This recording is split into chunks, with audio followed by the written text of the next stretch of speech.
aos internautas que vão ver esta mensagem, que estão vendo ou vão ver, que Deus possa abençoar a vida de vocês também. Queridos, agora sem perca de tempo, se coloque sobre os seus pés. Quem tem a Bíblia Sagrada, abra num texto muito conhecido comigo, que é o Evangelho de Jesus Cristo, segundo escreveu Lucas, no capítulo de número 10, o verso é o de número 27, a seguir. São agora exatamente 20 horas com 4 minutos. Eu vou ser muito prático aqui na aplicação da mensagem. Eu sei que o culto encerra 9 horas, e 9 horas eu quero já estar dando o microfone na mão do pastor da igreja, porque eu gostei da água aqui de Boqueirão do Leão, irmãos.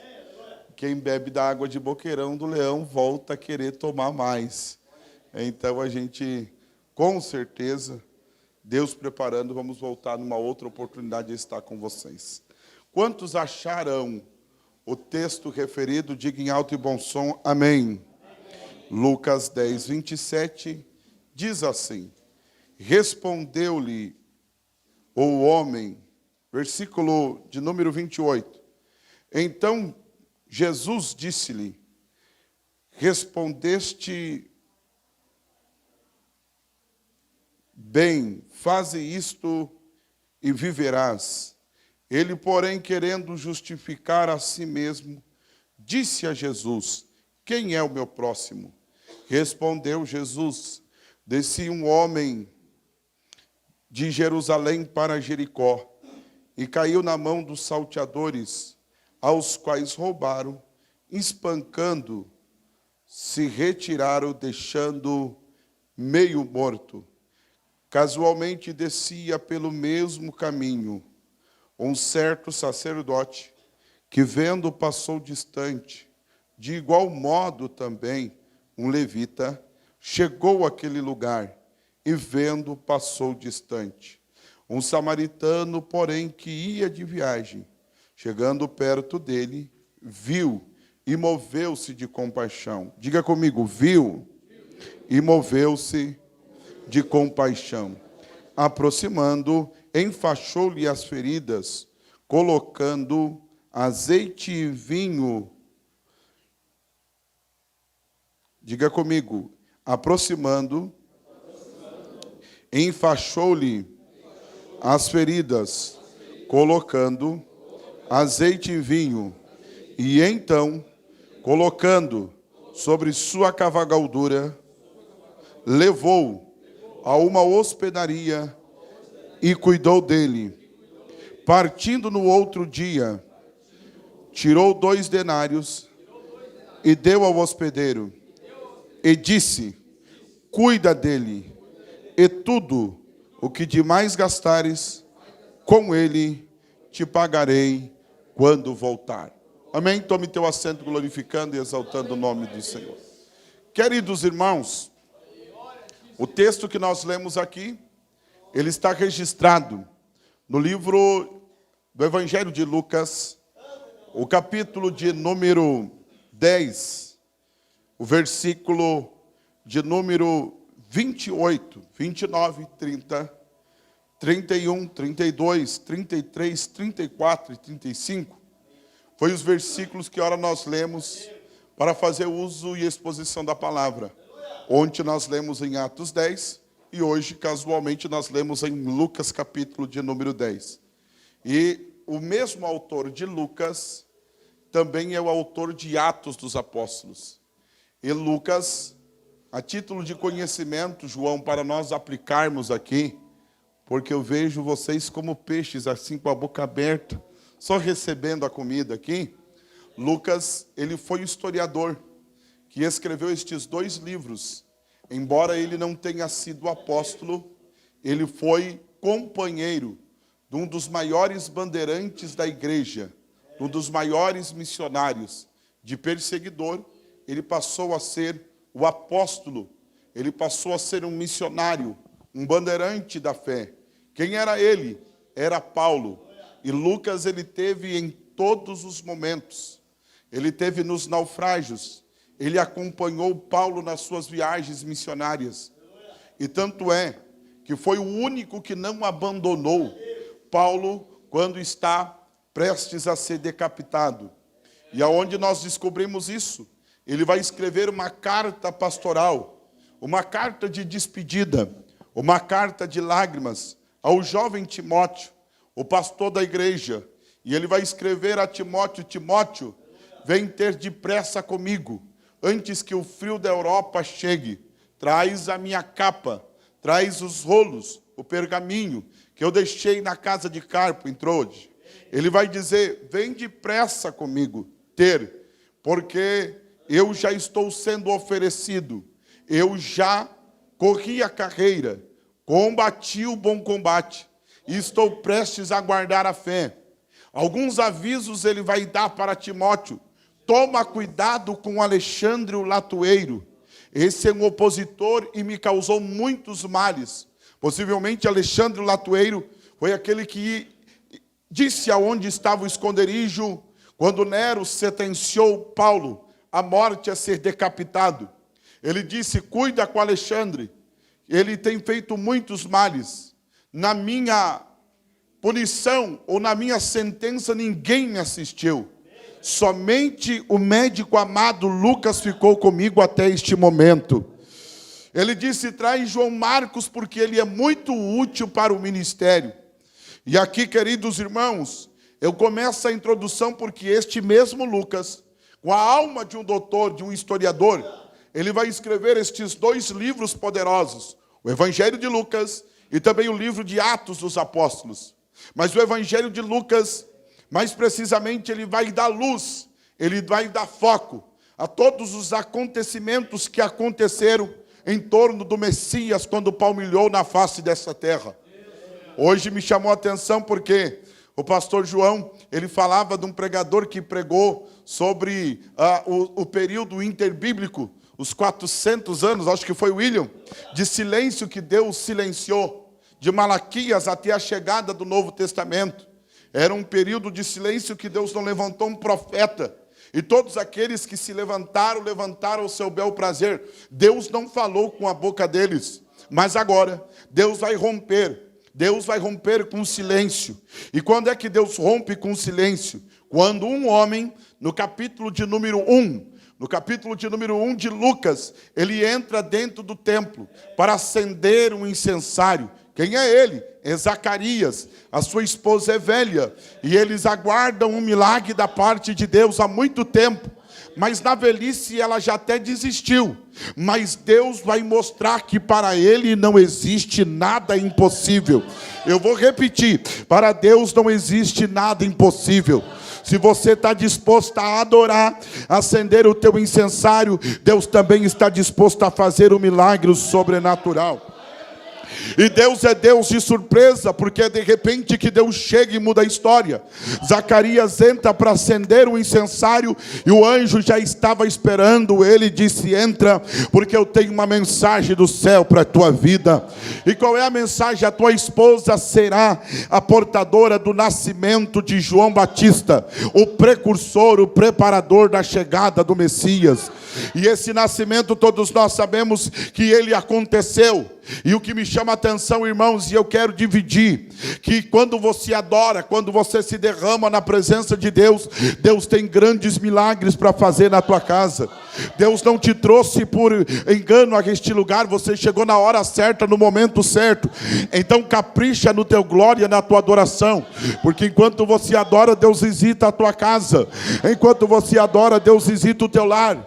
Enquanto você adora, o milagre acontece. Enquanto você adora, Deus visita este ambiente. E aquilo que parece impossível para você e para mim, é possível para o Deus Todo-Poderoso. Mas eu não vou me deter aqui. Eu vou para o capítulo de número 2, porque no capítulo de número 2, ele trata em falar sobre o nascimento do Cristo, do Messias. E aqui a minha alma incendeia, João, porque eu vejo aqui José e Maria, porque Maria também havia sido visitado pelo anjo, e disse: bendito é tu, mulher agraciada entre as mulheres, porque tu foi escolhida para gerar dentro de ti o Salvador da humanidade. E aí, queridos irmãos, concebido pelo Espírito Santo, o Messias vai ser gerado.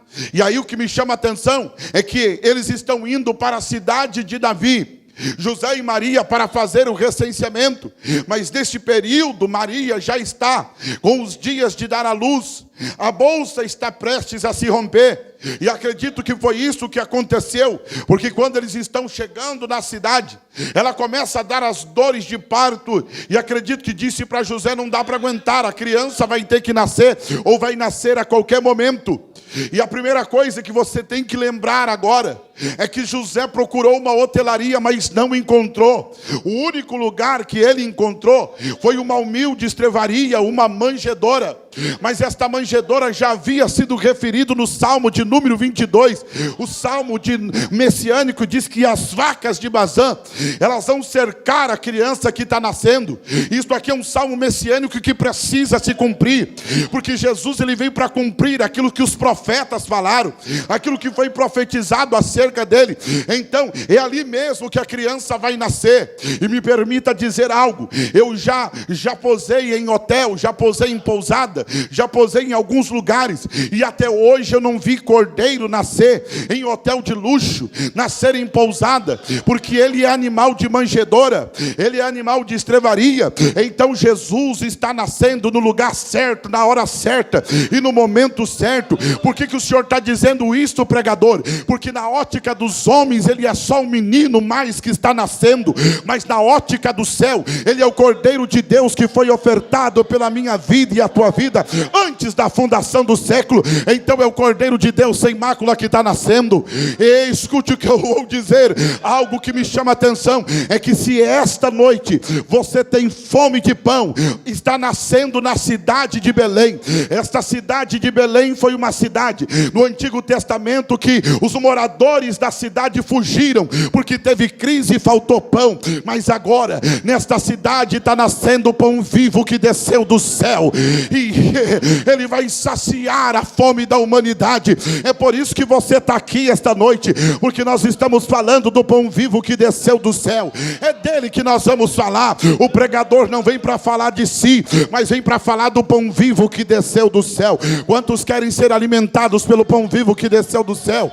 É ele que sacia a tua fome, é ele que sacia a tua sede. Agora, queridos irmãos, que eu já apresentei aqui o nascimento do Cristo, do Messias, do Salvador da humanidade. Acredito que tenha sido isto que o João lembra e falou para mim. O capítulo de número 3, ele é um divisor, porque dá-se um salto na história da humanidade. A criança que nasceu no capítulo de número 2 de Lucas, agora ele já está com 30 anos de idade. Grave isso, ele está com 30 anos de idade. Ele é conhecido pelo seu ministério de 100% homem. E por que é conhecido com o ministério de 100% homem? Porque desde o período de criança ele nasceu em Belém, mas a sua moradia foi em Nazaré. Foi em Nazaré que ele aprendeu com o seu pai José o ofício do carpinteiro. Foi em Nazaré que ele aprendeu a trabalhar com formão. Foi em Nazaré que ele aprendeu a trabalhar com martelo. Foi em Nazaré que ele aprendeu a trabalhar com a madeira. Aí tem gente que diz que pau que nasce torto nunca se endireita, vai morrer desta forma, vai morrer desse jeito. Coloca na mão do carpinteiro de Nazaré, para ver se ele não passa, para ver se ele não aplana, para ver se ele não trabalha na madeira. Ele vai trabalhar. Quem sabe você está dizendo: está difícil lá em casa, pastor. O carpinteiro vai trabalhar neste homem, o carpinteiro vai trabalhar nesta madeira. Ele vai tirar tudo aquilo que é nó, ele vai endireitar, ele vai trabalhar, pois ele é o carpinteiro de Nazaré. Mas agora, quando completou os seus seus 30 anos de idade. Pô, escute o que eu vou dizer. Ele deixa alformão, ele deixa a madeira, ele deixa de atender a agenda dos homens da terra. Por quê? Porque a partir de agora ele vai atender a agenda do céu, ele vai pregar o reino dos céus. Então ele deixa o formão, ele deixa a madeira, ele deixa de fabricar móveis para os homens e ele vai até o Jordão. Por que, João? Porque no Jordão está aquele que foi nascido no capítulo de número 1, mas ele está pregando à beira do Jordão e dizendo: eu batizo com água para arrependimento, mas está vindo um após mim e ele ia antes de mim, e quando ele chegar ele vai batizar com o Espírito Santo e com fogo. Ele disse: raça de víbora, quem vos ensinou a fugir da ira vindoura de Deus? Ele está pregando, mal sabe ele que na fila está o Cordeiro de Deus para ser batizado por ele. Então, quando Jesus chega para ele no Jordão, o batiza, e o sinal é o céu se rasgando de um lado a outro, e uma voz como voz de muitas águas dizendo: ei, João, este é o meu filho amado a quem eu me comprazo. Uma pomba simbolizando a presença do Espírito Santo vai descer sobre o Filho de Deus. E eu já falei isso aqui ontem. Este é o sinal que ele é ungido de Deus para sarar as nações. Este é o sinal que ele é ungido de Deus para trazer o reino do céu aos homens. Vou repetir, tem gente que está preocupado com o reino da terra, mas nós estamos preocupados com o reino dos céus, e ele virá até nós agora. Então, queridos irmãos, este é o sinal que ele é ungido de Deus para sarar as nações. Mas escute o que vou dizer, porque estamos em um congresso de missões, nós estamos em uma noite de missão. Jesus sabia que teria seguidores em pleno ano de 2024 na cidade de Boqueirão do Leão. Então ele disse: eu tenho que passar por um lugar antes das promessas se cumprir. Antes da promessa se cumprir tem o processo. Pode dizer para esta pessoa, diga assim: antes da promessa ela se cumprir na tua vida, tem o processo. Quem aqui tem promessa de Deus? Quem é que ora por promessa de Deus? Você sabia que todas as vezes que você diz assim para Deus: eu quero viver as tuas promessas, na audição de Deus ele escuta: eu quero viver o teu processo. Vou repetir, todas as vezes que você diz: Deus, eu quero viver a tua promessa, na audição de Deus ele diz: eu quero viver o teu processo. Porque não existe promessa sem processo, não existe promessa sem preparação. É por isso que Jesus vai para 40 dias de deserto e 40 noites de deserto. Mas calma, ele já venceu o deserto, e a garantia que você vai vencer é que ele já venceu. Não, você não vence porque você é bonitinho, cheirosinho, pula no manto, rola no manto, não. Ele já venceu e dá garantia. Então, todas as vezes que você ouvir alguém dizendo: deserto é lugar de morte de crente, deserto é lugar de sepultura. Quem aqui já ouviu isto? Eu já ouvi isto. Mas deserto nunca foi lugar de morte e nem de sepultura. É lugar de preparação de Deus. Deus forja os seus guerreiros no deserto. Grave isso: Deus forja os seus guerreiros no deserto. Deserto não é lugar de morte, é lugar de preparação. Prova isso. Vou provar. Foi para o deserto que Deus tirou o povo do Egito. 400 anos dentro do Egito, Deus tirou, livrou com mão forte, conduziu para o deserto. Foi no deserto que Deus abriu o mar vermelho. Foi no deserto que Deus era coluna de fogo. Foi no deserto que Deus era coluna de fumaça. Foi no deserto que Deus mandou maná. Foi no deserto que brotou água da rocha. Foi no deserto que Deus mandou cordonizes. Foi no deserto que a roupa não envelhecia. Foi no deserto que a sandália não envelhecia. Foi no deserto que Deus cuidava do seu povo. Aí tem crente que está no deserto e está reclamando. Diga: para de reclamar no deserto. É só Deus te preparando para te entregar algo grande na tua mão. Mas esse deserto vai passar, e depois desse deserto você viverá os grandes milagres da parte de Deus. A comitiva do céu não para, porque depois do Jordão Deus começa a juntar, a trazer para perto dele. Porque se ele é Rabone, ele tem que ter um grupo de pelo menos 12 homens. Se ele é um Rabone, se ele é um mestre, Ele tem que ter um grupo de aproximadamente 12 homens que serão testemunhas oculares de todos os milagres que Jesus ele vai fazer. Então te prepara, porque qualquer momento ele pode entrar no teu barco frustrado. Eu vou repetir, a qualquer momento ele pode entrar no teu barco frustrado. Quem sabe você está como Pedro, quem sabe você está como André, como Tiago e como João, que pescou a noite toda e nada apanhou. Eu não sei porque eu estou falando de peixe hoje. Pescou a noite toda e nada apanhou. Mas fica tranquilo, quando Jesus entra na embarcação, o negócio muda. Quando Jesus entra na embarcação, o negócio é diferente. Onde não estava dando peixe, começa a dar peixe. É somente uma palavra dele e as circunstâncias mudam. É somente uma palavra dele e o casamento muda. É somente uma palavra dele e o projeto destruído passa a ser um projeto que o Senhor vai ser glorificado. Quantos querem viver promessa da parte de Deus? Então ele começa a somar esse grupo. E nós vamos ver agora esse grupo de homens a partir do capítulo de número 5, João, vendo Jesus fazer milagre. Capítulo de número 6, vendo Jesus fazer milagre. Capítulo de número 7, vendo Jesus fazer milagre.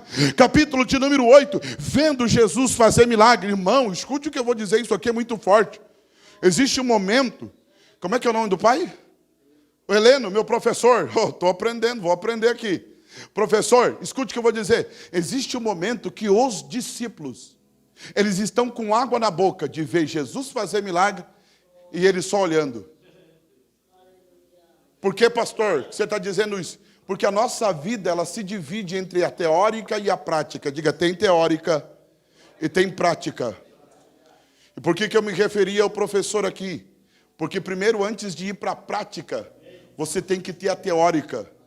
O que seria das autoescolas se tu, queridão, chegasse para tirar tua carteira de motorista e ele dissesse, você tem cara que é piloto. É quase um Ayrton Senna da vida, nem vou te colocar na teórica, vou te colocar logo na prática. Ia faltar postes de borracha na cidade, porque seria grande os acidentes que iam acontecer, mas primeiro você tem que ir para a teórica. É o professor ensinando e você aprendendo, é o professor ensinando e você aprendendo. No mundo espiritual não é diferente, é Jesus ressuscitando o morto e os discípulos aprendendo. É Jesus multiplicando o peixe e multiplicando o pão e os discípulos aprendendo. É Jesus abrindo os olhos dos cegos e os discípulos aprendendo. Só que chegou um momento que Jesus disse, acabou a aula de teórica, agora é prática. O 9 entra e Jesus disse, o Espírito que está sobre mim eu divido por vocês.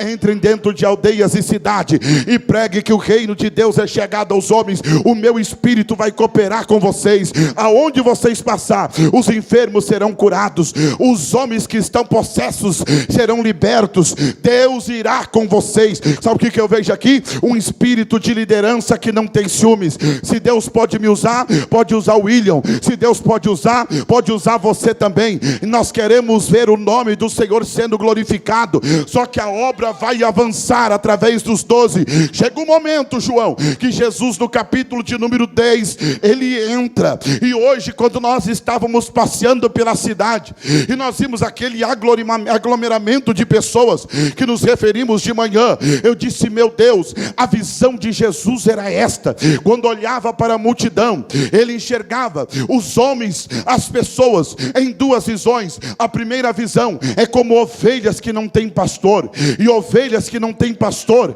elas estão à mercê do urso, do leão. Elas estão à mercê do engano. A segunda visão é que os campos estavam branquejantes, já prontos para serem colhidos. E Jesus disse, a seara é grande, mas poucos são os obreiros. Orai para que o dono da seara mande mais trabalhadores. Sabe o que Jesus ele fez? Agora ele diz, escolha. Escolha quem? No meio da multidão que quer ser usado, no meio da multidão que quer ter autoridade no mundo espiritual, escolha 70 homens que queiram ser usados no seu tempo. Então saíram procurando e disse, quem é que tem sede de ser usado por Deus? 70 se levantaram e foram cheios do Espírito Santo naquele dia.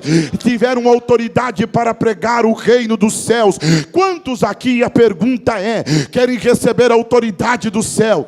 Querem fazer parte da comitiva? E eu vou dizer que vai ficar pequeno este lugar aqui.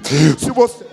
entender o que Deus vai fazer nesta cidade. Vai ficar pequena esta casa. Eu já disse de forma profética, vai ficar pequeno este lugar, Ilham. Vai ter que aumentar a casa. Eu não sei se vai ter que ir para trás, se vai ter que alugar um lugar nesta cidade, mas se você disser: Deus, eis-me aqui, usa-me, porque eu quero marcar esta cidade pelos milagres que vai acontecer, pela salvação de almas que vai acontecer. Quantos querem ser cheios do Espírito Santo para isso? Então levante a tua mão por um minuto, porque Deus, Ele usará a tua vida. Ele vai levantar. Ele levantará homens e mulheres aqui. Eu estou sentindo Deus aqui, João. Há uma presença de Deus aqui no ambiente. Escute o que eu vou dizer, porque isso aqui precisa ser um alerta. Fazer a obra da evangelização. O pai do William lê um texto que eu gosto muito de pregar esse texto. Porque os discípulos, Pedro e João, eles estão perante o Sinédrio. E eles querem paralisar as ações da igreja de Cristo. E sabe por que eles querem paralisar? Porque árvore que não dá fruto não recebe pedrada. Vou repetir e grava isso que eu estou dizendo.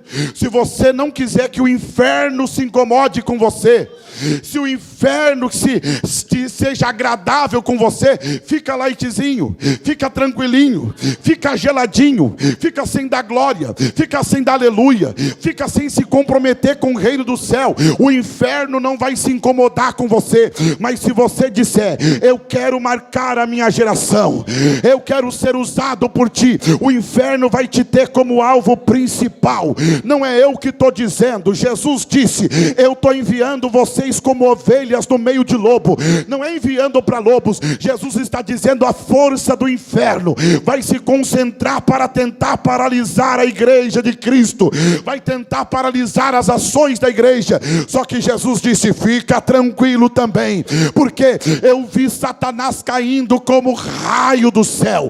Ele está enfurecido com a igreja nesta última hora. Mas e aí, Jesus? A fúria dele está concentrada. Não tem problema. Eu já dei autoridade para vocês. Para quê? Para pisar serpentes e escorpiões. Eu já dei autoridade para vocês, porque toda a força do inferno eu vou colocar debaixo dos pés da igreja. Ô irmão, você é muito forte. Levanta a tua mão, porque Deus está colocando todo o principado debaixo dos pés dessa igreja. Todo o demônio da depressão que age nesta cidade, Ele está colocando debaixo dos pés dessa igreja. Todo o demônio do homicídio, do suicídio, Ele está colocando debaixo dos pés dessa igreja. Toda obra de feitiçaria, uramachuri bicandarabacala raia. Isto é profético. Dentro de poucos dias Deus cala a voz de uma feiticeira nesta cidade, e que muito investe contra este lugar. Deus está calando a voz dessa feiticeira, e saberá que tem Deus nessa casa, e saberá que Deus está nesse ambiente. Ele está colocando a força do inferno. Se posiciona hoje, igreja. Entenda que maior é o reino dos céus, e Ele está colocando a força do inferno debaixo dos pés dessa igreja. Existem momentos que nós temos que romper em fé. Rompe em fé hoje. Deus está fazendo algo sobrenatural na nossa vida.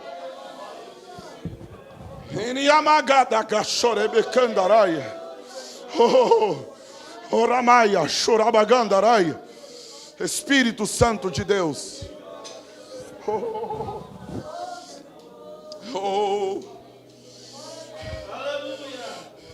Eu preciso aplicar isso aqui para orar por você. E eu já me encaminho para finalizar esta mensagem. Os 70 vão, e grande é o êxodo. Eles voltam maravilhados, missionário, dizendo: Jesus, nós pregamos, oramos, pessoas são curadas, os demônios se submetem à autoridade que está no teu nome. Jesus disse: escute o que eu vou dizer, não alegrei-vos por isso, porque os enfermos são curados e porque os demônios se submetem a vocês, mas antes alegrei porque o nome de vocês está escrito no livro da vida. Você pode ser usado por Deus, mas a maior alegria sua é em acabar esse culto e você ter a garantia que o teu nome está escrito no livro da vida. A minha maior alegria é viver as promessas de Deus na terra, mas a minha maior virtude é viver aquilo que Deus tem preparado para mim no céu. Eu posso pregar, eu posso cantar, eu posso ganhar almas, mas o meu alvo é o céu, aleluia. É estar na presença de Deus, ser arrebatado e morar na Nova Jerusalém. E o inimigo não vai arrancar isso de você. Alegria da salvação, você vai morar no céu. Você pode dizer para essa pessoa que está do teu lado, diga assim: não é a prova, não é a angústia, não é o deserto que vai te tirar da presença de Deus. Oh, candaia. Agora escute o que eu vou dizer aqui, e nós vamos finalizar. Um homem entra no culto de Jesus. Jesus está ministrando para os discípulos. Ele acaba de falar: Pai, eu te dou graças, porque tu oculta estas coisas àqueles que acham que são alguma coisa, e revela aos teus pequeninos. Mas chega um homem no culto de Jesus para pegar ele nas suas palavras. E ele chega num ar sorrateiro dizendo: bom mestre, o que farei para herdar a vida eterna? Ele não está para aprender com Jesus. Aí Jesus olha para ele e diz: você é um doutor da lei. As pessoas têm que ir até você para aprender, e você vem até mim. Jesus faz uma pergunta para ele: como é que você lê a lei? Como é que você entende ela? Ele estufa o pulmão. Ele disse: eu tenho que amar a Deus com todo o meu entendimento, com toda a minha força. E ele vai dizendo. E Jesus espera, porque ele vai falar a frase mais importante. E qual é a próxima? E ele disse: ao meu próximo como a mim mesmo. Quando ele fala isso, Jesus: está pronto. Faze isto e viverás. Quando Jesus disse isso: faze isto e viverás, Jesus está dizendo exclusivamente que tudo que ele fala de amor e de misericórdia está adormecido dentro dele. Eu vou repetir aqui. Jesus fala para ele: você fala de amor, você fala de misericórdia, mas tudo está adormecido dentro de você. E aí ele não, quando as opiniões cercam, quando as pessoas passam de olhar para Jesus e olham para ele, e ele não quer ficar mal diante a opinião pública, ele diz: então quem é o meu próximo? Aí Jesus disse: eu vou dizer quem era o teu próximo. O teu próximo descia de Jerusalém. O destino dele era Jericó. Só que ele não conseguiu chegar em Jericó. Escute o que eu vou dizer. Perigo, cuidado, ao descer do lugar da promessa. Este homem começa a morrer quando sai de Jerusalém. Esse homem começa a perder quando sai de Jerusalém. Porque Jericó, dentro do contexto do Antigo Testamento, é conhecido como cidade que Josué amaldiçoou. Dentro do contexto do Novo Testamento, cidade das palmeiras. Mas o nosso contexto também simboliza o mundo. Esse homem está saindo do lugar da promessa. Esse homem está saindo do lugar da proteção da alma dele e está arrumando rumo a Jericó. E o inimigo só quer uma oportunidade. Grave isto que eu estou dizendo. O inimigo só quer uma oportunidade.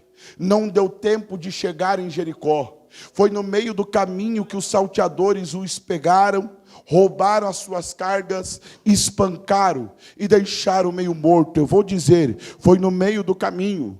Esse caminho de Jerusalém até Jericó é conhecido como Adumem. E o que é Adumem? Caminho sangrento, caminho de sangue, caminho de morte. Cuidado ao sair de Jerusalém. Existem pessoas que se distanciam da casa do Pai. Existem pessoas que se distanciam da promessa. Existem pessoas que se distanciam do projeto de Deus e começam a traçar um caminho sangrento.